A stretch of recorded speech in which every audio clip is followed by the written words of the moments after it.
Hi everyone, thanks for joining me today. We're traveling on Highway 6. There on the left, that's the turnoff to Edgewood. We've just left the Needles Ferry. In the last video we crossed over, and we're going to be heading kind of northwest here to a place called Inonoaklin Creek. I think that's how you say it. Spelt Inonoaklin. Inonoaklin Creek. Yeah, anyway, I can't say that I've ever said that before. But it's about 20 minutes or so down the road, 15-20 minutes. And this is we're going through the Monashee Mountains. And this would be kind of heading towards the Okanagan and Vernon. Eventually, we're about the level of maybe Kelowna, just a little bit north of Kelowna, if you were to go straight west. Now that turnoff back there to Edgewood, the sign said it's only 10 kilometers off the highway. I've never been in there. Had I realized it was that's kind of the main town for the area here, I would have gone in there. So I'll have to save that for the next trip. A little bit of rain showers here and there today. I have occasional spots where I have to wipe the lens. The water drops off. It's a really nice drive through here though.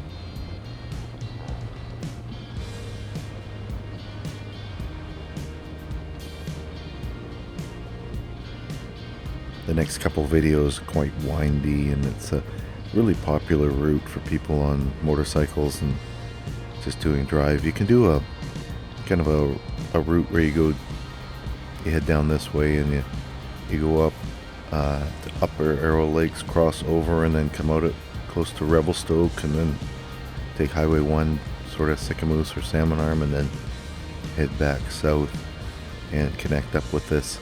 So a lot of people, that's really popular with people with motorcycles.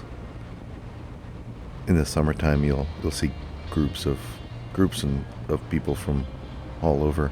I know a couple guys from the Lower Mainland that come up, and that's one of the routes that they ride every year.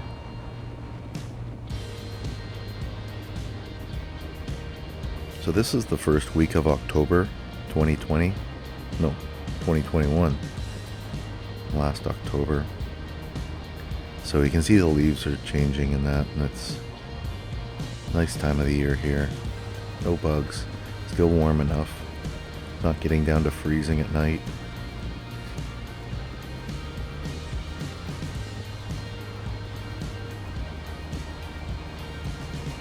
Lots of animals in the area, so you kind of have to be on your toes, especially in the evenings.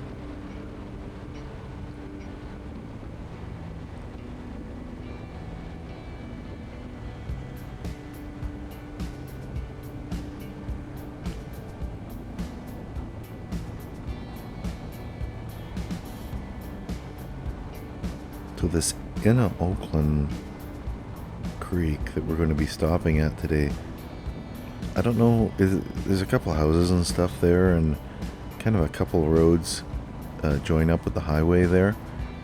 So I don't know if it has a history of being a community or not. Couldn't really find anything on it. And I know it's been there a while, because as far as I can remember, it's always been there. Or something's been there. A couple houses and, I don't know, maybe a business or something.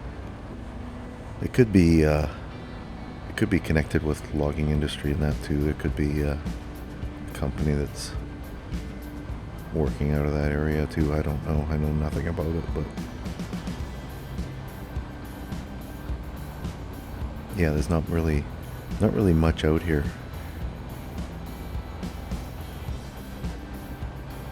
Lots of logging roads, so if you want to explore and that, you could, find lots of places to camp and stuff that, just wild camping, nobody else around. I know this area is quite popular in the fall with hunters and that. But other than that, it's mainly a lot of people just traveling through like I am.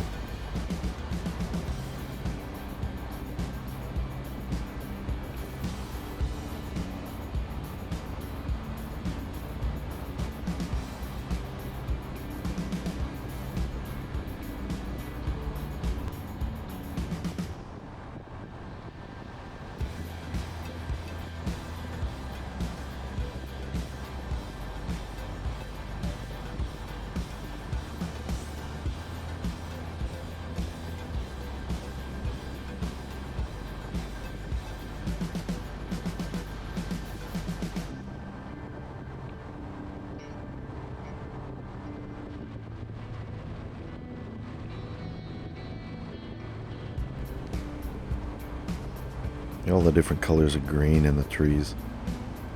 Some of them, like I say, starting to change, but yeah, so many different shades.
quite a steep drop off here in places, and that's going down to that creek, Inonoaklin Creek in Monashee.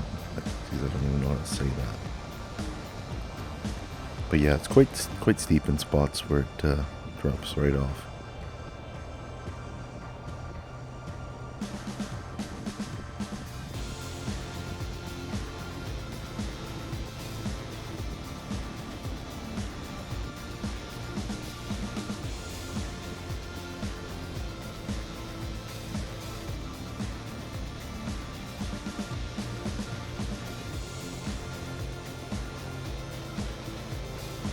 Gets quite windy, so you can see why it would be popular. People with motorcycles and that. It's such a nice piece of pavement. It's not, not broken up at all. Nice and smooth.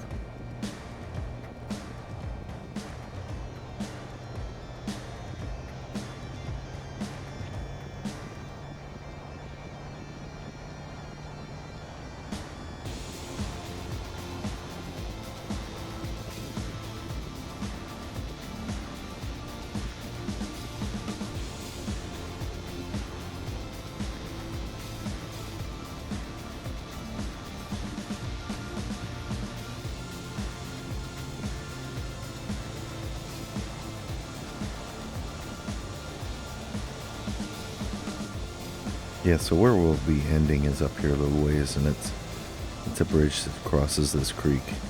Just had to pick a place, and it's really not much else that that stands out. It's so much just wild kind of terrain here all along here. There's not a lot of houses or anything like that. The odd logging road, like I said before, it's a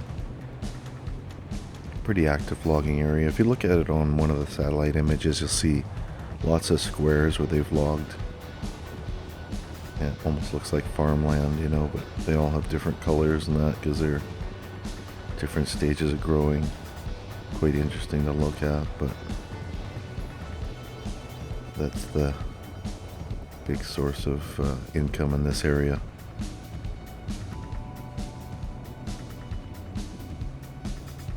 I know there's at least one sawmill in Lumbee and maybe something in Cherryville, I'm not sure. There used to be two in Lumbee, so I know a lot of the lumber goes that direction, or I guess it's logs and gets turned into lumber, plywood, that sort of thing.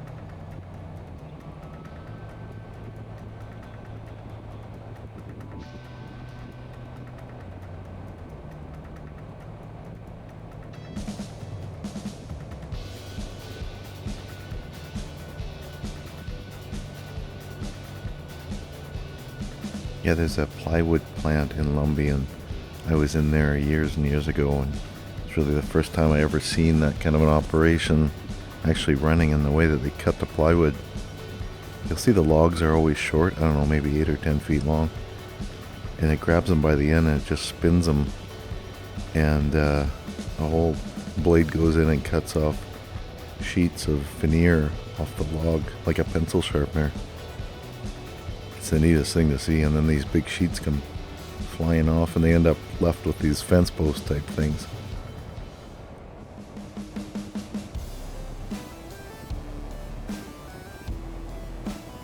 Do you ever see logging trucks in the area that have short logs on them? That's where they're usually going, is to a plywood plant. They're usually pretty uniform shaped too.